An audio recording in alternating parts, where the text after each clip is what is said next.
Welcome to the Invite Health podcast, where our degreed healthcare professionals are excited to offer you the most important health and wellness information you need to make informed choices about your health.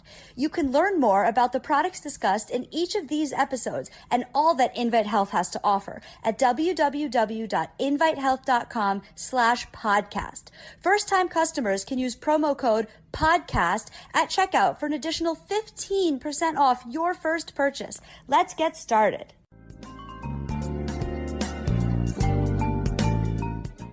Welcome to part 3 of my podcast episodes, Krill or Fish Oils, pick one and take it. I'm reviewing different reasons why it is so important, truly for your health, the health of your brain and your heart, but also your muscles. I didn't even go into bone health. And many other reasons why it's important to take one of these supplements just to ensure that you're getting sufficient levels of the nutrients in fish oils. And the reason I opt personally to take krill oil is there's additional benefit. The benefits are actually amplified because there's additional ingredients in the krill oil versus the fish oils. And not to mention there are other significant aspects, significant advantages actually to taking krill because it's easier to swallow. You don't get the fish burps. It's easy to keep fresh. And there's really a pretty good archive of research, and there's new research coming out all the time about the benefits of fish oils and krill oil. So the name once again is krill or fish oils, pick one and take it. I prefer krill oil. My name is Jerry Hickey. I'm a nutritional pharmacist. I'm also the senior scientific officer over here at Invite Health. You can find all of the Invite Health podcasts wherever you listen to podcasts for free, that is. And you can also just go to invitehealth.com/podcast and listen to any of these. There's hundreds of them at this point, performed by different health professionals.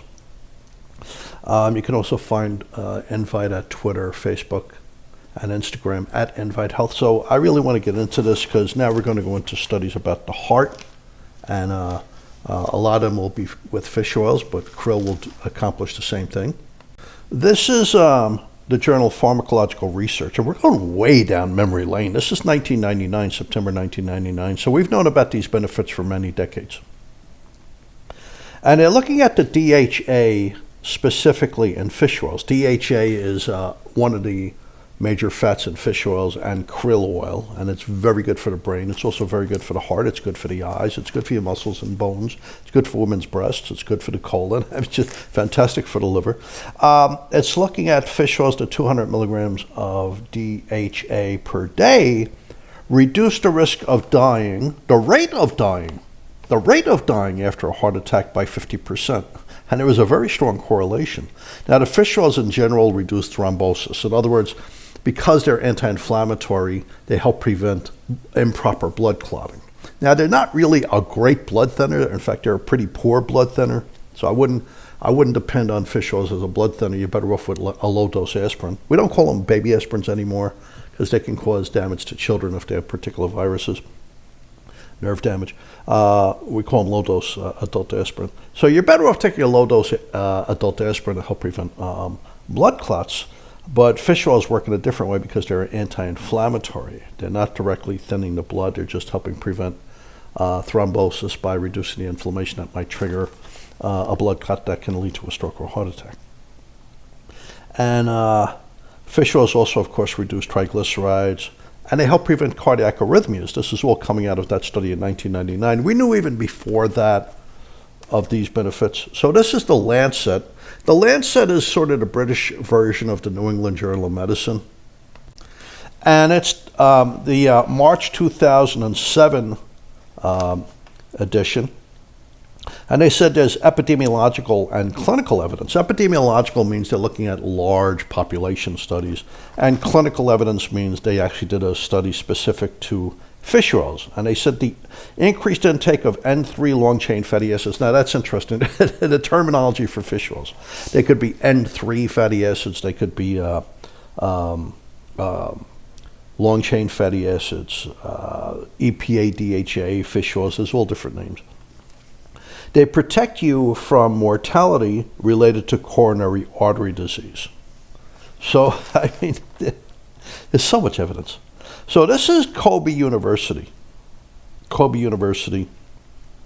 They tested the long-term effects of EPA in the prevention of major heart-related events, major coronary events in patients with elevated cholesterol. So they're looking at, Kobe University, by the way, is in Japan. They're looking at 18,645 patients with elevated cholesterol. So that cholesterol is typically 251 milligrams per deciliter. Another way to say that, it would be above 6.5 millimoles per liter. There's different ways of saying these terms. That's how medicine is. You know, you're stuck with all these terms. And they're looking at statins versus statins plus fish oil EPA over a 5-year period. So they looked at sudden cardiac death. They're looking at cardiac arrest. They're looking at fatal heart attacks and survivable heart attacks, non-fatal heart attacks. They're looking at unstable angina, which is very dangerous. That's when you're not getting enough blood flow to the heart. They're looking at the need for heart surgery and stenting or angioplasty or bypass surgery or grafting. And they found that adding the EPA from fish oils onto a statin reduced the death of fatal heart attacks by 19%. That's above and beyond any benefit from the drug. And they reduced the risk of sudden cardiac death in patients with coronary artery disease. And it was reducing LDL cholesterol, a major factor in cardiac events. It was preventing unstable angina. It was preventing non-fatal heart attacks. It was all of this was reduced in the group that was getting the EPA, which one of the fish oils, one of the oils in fish oils and krill oil, added to a statin. Now let's just talk about sudden cardiac death. Sudden cardiac death kills anywhere from 250 to 350,000 Americans each year. What happens? They have cardiac arrest. This happened to that football player on the Buffalo Bills about 6 weeks ago. And this is what killed Elvis Presley's daughter. What's her name? Priscilla Presley? I don't keep up with that stuff. I'm not big into celebrities. So, but it killed Elvis Presley's daughter. And cardiac arrest is usually a byproduct of having heart disease, some kind of damage to the heart. But it can also happen from like an accident, like severe trauma to the chest, and the heart stops beating. The problem is only about 8% of the people who suffer with this, the heart starts to beat again. So it kills over 250,000 Americans each year. There's many scores of studies that fish oils reduce your risk of sudden cardiac death by a very solid figure. So that alone, never mind the additional benefits for the brain and the eyes and the muscles and the bones, etc., that alone makes it consequential for taking a fish oil supplement. I mean, there's true benefit there. So this is the journal Nutrients, March 2010. It's the Department of Preventive Cardiology, Ludwig Maximilian University. That's in Munich, Germany. Never been to Germany. Always wanted to go there, especially Munich in the Black Forest area. That's on my kind of bucket list, except I expect to live for many more years. So I've got a very long time to complete my bucket list, I believe. So here's what they state. Sudden cardiac death is responsible for 15% of all deaths in Western countries. And that increased intake of the fish oil or the krill oil fats, the EPA, DHA, protects us from sudden cardiac death and other major cardiac events, according to an analysis of data by this group. So this is the British Medical Journal, December 2008, and they looked at 12 studies. They did a meta-analysis where they grouped all these studies, so it's all different researchers and thousands of people. It's 32,779 patients. Fish oils decrease the risk of sudden cardiac death up to 48%. And reduce the risk of dying from any cardiac cause up to 31%. So, I mean, listen, we know that aspirins help protect you, and there's evidence that statins help protect you, and ACE inhibiting drugs help protect you from all these things. But fish oils, really important, and I have to add at this point, certain things reduce the amount of fish oils in your body. Statin drugs, believe it or not, there are certain nutrients that are important for your brain and your heart, and statin drugs take them out of the body for one reason or another. So one of them would be ubiquinol, the active form of CoQ10. Statin drugs reduce the amount of ubiquinol in the body. You actually need additional ubiquinol if you're on a statin drug because it gives the brain and your eyes and all your high energy organs like your pancreas and your liver and your skin and your kidneys, but especially your heart and your muscles, gives them energy, endurance, and stamina. So here you're taking a drug for the heart, and it's reducing a major nutrient that's important for the heart called ubiquinol. So if you're on a statin drug, you have to take ubiquinol. If you're on a statin drug, you have to take lutein. Lutein's important for your vision and your brain, your memory. If you're on a statin drug, you have to take fish oils. Statin drugs reduce the amount of fish oils in the body. So instead of just taking a regular amount of fish oils if you're on a statin drug, you actually need more than the general population would need. There's something called the omega-3 index. It's the amount of fish oils on your red blood cell versus all the other oils. And you want it over 8%, because that's really where you get the heart and brain benefits from fish oils. You can have that test done. It's a blood test. So reducing the risk of dying from heart attacks and strokes and arrhythmias and sudden cardiac death and all these other things. Even if you're on a statin or aspirin or an ACE inhibitor or one of these fancy drugs, you really should be on fish oils. And like I said, I prefer krill oil. I take 3 a day with my breakfast, but I do eat fish. I have fish several times a week. So this is the Mayo Clinic proceedings. I'm kind of a Mayo Clinic kind of guy. You know, you see kind of the Mayo Clinic in competition with the Cleveland Clinic, and I've seen some things out of the Cleveland Clinic that just didn't sit right with my knowledge set. So I've always kind of been biased towards the stuff that comes out of the Mayo Clinic. I just have more confidence in them than the Cleveland Clinic, and what can I tell you? So according to the Mayo Clinic proceedings, December 2019, fish oils reduce cardiovascular events. This is the University of Queensland School of Medicine in New Orleans, and the University of South Dakota School of Medicine, and St. Luke's Mid-America Heart Institute. So fish oils reduce cardiovascular events. What's a cardiovascular event? It could be sudden cardiac death. It could be a cardiac arrest, which is kind of like a heart seizure. It could be an arrhythmia, like atrial fibrillation, when heart's beating erratically and very rapidly, and it could throw off a blood clot that ends you by causing a stroke. It could be a heart attack. I mean, it could be anything with the heart. So fish oils reduce cardiovascular events. They reviewed 3 randomized controlled trials, very large trials of fish oils, on the occurrence of cardiovascular events. And here's what they found. One trial had 8,179 patients, most with coronary heart disease, which is the biggest killer in the world. The arteries in the heart are clogged. Now, arteries are usually the biggest blood vessels, but the ones in the heart, they're kind of small. They're like a sippy straw that you get in a kid's drink, you know, like the kids' apple juice, they have that little sippy straw. So when they get clogged, I mean, it's very dangerous because there's not really a lot of room for blood to get to the heart in the first place. You know, even though the heart's pumping blood, the heart also needs blood. So the arteries that feed the heart are getting clogged here. And high doses of fish oils, especially EPA, reduce the risk of major coronary events by 25%. So the 2 other large recent randomized control trials, 840 milligrams a day of EPA and DHA, good quality fish oils, very significantly reduced the risk of coronary heart disease, deaths, and cardiovascular deaths and events. So this is especially true in people who don't consume fish because they're going to be very low in fish oils. And how much fish do you need to eat? You need 2 good servings, like 8 ounces of fish twice a week. A lot of people don't eat fish.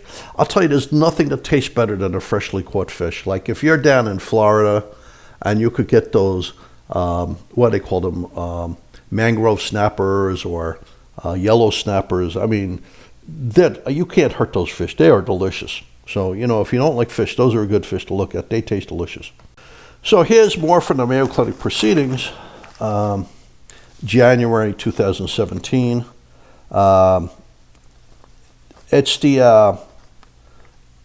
It's Ann Arbor, Michigan, their EpiD-Stat Institute.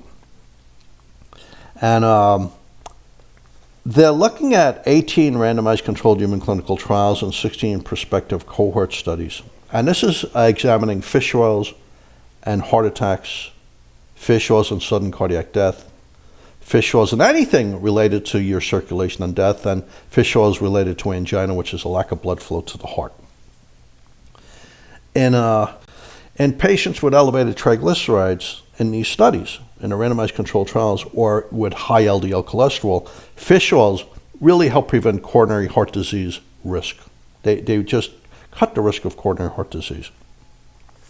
And they significantly cut the risk of any coronary heart disease related event. Now this really is like the verdict on fish oils.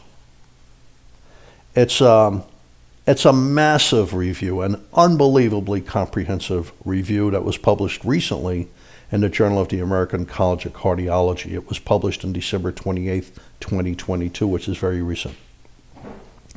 And they looked at all these supplements. You know, people say this is good for the heart and that's good for the heart. So they said, you know, let's cut through the nonsense. Let's see what supplements are really good for the heart.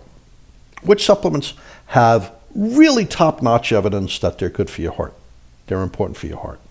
So they collated 884 randomized controlled human clinical trials that were included in their meta-analysis. So they looked at many more studies than that. So this combined the results from 883,000 people. I mean, that's bigger than most cities. Now, who performed this? Brown University's Ivy League, right? And Mount Sinai Icahn School of Medicine. Mount Sinai is where my doctors are. It's a great place, Mount Sinai in Manhattan. And they have, you know, Mount Sinai satellites now out in Suffolk County, Long Island, and down in West Palm Beach, Florida. So, you know, you can get to Mount Sinai doctors. And they found that fish oils and folate and ubiquinol are extremely important for your heart. Fish oils, if you had cardiovascular disease, a big killer. Fish oils prevented you from dying from cardiovascular disease. And they prevented you from dying from a heart attack. And they prevented coronary heart disease related events. I mean, this is real data. They were preventing you from having a heart attack or a stroke or arrhythmias or dying from these things. Now, there's many additional studies besides what they include in their review that show this. So fish oils, I'm going to rest my case there. I've got so many other studies. In fact, very quickly, I'll review a couple more studies. But let's just look at the other two supplements very quickly. Fish oils, I use Krill, very good for the heart. Ubiquinol is the active version of coenzyme Q10, very good for the heart. Your heart has a great demand for energy. It's beating basically 80 times per minute, so that's over 100,000 times a day it's pumping blood, so it never gets a rest. It needs a lot of energy, and ubiquinol is a source of energy. Ubiquinol allows the heart to use sugar for energy. So ubiquinol levels drop with age, and if you're on a statin drug, that further lowers your ubiquinol level. And if you're diabetic, you can't create ubiquinol out of CoQ10. Ubiquinol is the active version of CoQ10. So not only are fish oils or krill oil important for the heart, ubiquinol is important for the heart, and so is folate. Folate's a B vitamin. In most multivitamins and B complexes, they use a synthetic form called folic acid. The problem with that is not everybody can convert it into the active form, which is methyl tetrahydrofolate. So if you get a B complex or you get a multivitamin, make sure the form of folate in there is methyl tetrahydrofolate. It's very important for reducing your risk of stroke and also reducing your risk of Alzheimer's disease. Now, I promised you several more quick studies on fish oil, so let's get to that. Now we're looking at like Alzheimer's and vascular dementia and Parkinson's dementia. It's a new study, but many other studies really support these findings. So the study is not existing in a vacuum, and its results are supported by other studies. Fish oils reduce the risk of incident dementia. So it's reducing the number of people that are diagnosed with vascular dementia or frontotemporal dementia. It's not the one that Bruce Willis was just diagnosed with, frontotemporal dementia. It's in the journal Frontiers in Neuroscience, and they're looking at 219,000 people over the age of 60 in the UK. And they followed them for approximately 12 years. I mean, fish oils reduce the risk of vascular dementia by 57%. Vascular dementia is a dementia in and of itself, but it's also part and parcel of other dementias. So here's a meta-analysis from 2016. A meta-analysis means they took a whole bunch of studies and put them together. So they have to make sure that these studies are well performed and they're lacking bias and they're reported properly. And the beauty of a meta-analysis, you're taking all of these academic research institutions and you're clustering together, you're calling it together, so you're getting all different researchers and all different types of people. So it's 21 cohort studies, approximately a little over 181,000 people. Fish oils prevented cognitive impairment in people as they age. And fish oils prevented incident dementia, Alzheimer's disease, Parkinson's disease, and they were good for depression. They clicked your mood up several points. So that, you really need to pick one and take it, even if you're eating fish several times a week.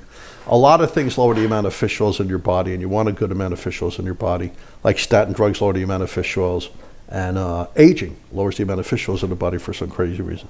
So you want to make sure you have enough, and by taking a fish oil supplement every day or a krill oil supplement every day, it's further insurance that you have enough fish oils. So thanks for listening to my podcast episode. You can find all of our podcast episodes for free wherever you listen to podcasts, or just go to invitehealth.com/podcast. And if you could leave a review and also, sign up, subscribe, please, it'd be very helpful. You can also find Invite on Twitter, Instagram, and Facebook at Invite Health. I want to thank you for listening today, and I hope to see you next time on another episode of the Invite Health Podcast. Jerry Hickey signing off. Have a great day.